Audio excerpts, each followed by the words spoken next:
In today's video, I'm going to teach you how to prevent moving placeholders in PowerPoint. If you've ever nudged a title, logo, or shape out of place while editing a slide, you know how frustrating it can be to fix. The simplest way to keep key elements exactly where you want them is to lock them. This prevents accidental clicks, drags, and tiny misalignments that throw off your layout, especially when you're collaborating or working quickly. Here's how to do it. First, select the object you want to keep still. This could be a placeholder, a text box, a shape, an image, or a logo.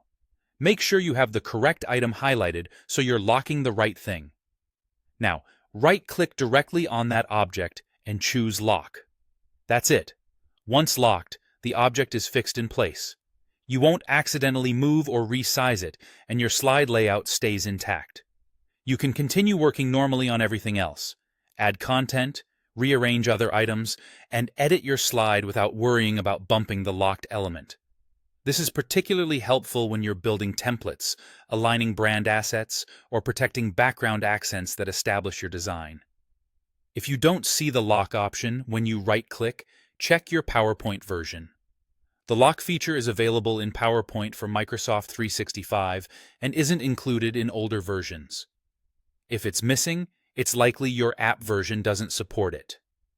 In that case, consider using PowerPoint for Microsoft 365 to access this feature and other modern design tools. When you need to move or edit that fixed object later, unlocking is just as straightforward. Right-click the object again and choose Unlock. The object immediately returns to normal behavior, so you can reposition it, resize it, or make any changes you need. After you're done adjusting, you can right-click and lock it again to keep your layout safe from accidental changes. A few quick tips as you use this.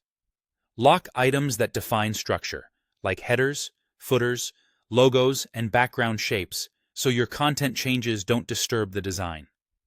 Locking doesn't affect how the slide looks in Slideshow or when you export. It simply prevents editing changes to that object's position and size. And remember, locking is reversible, so you always have the flexibility to revise your layout when needed.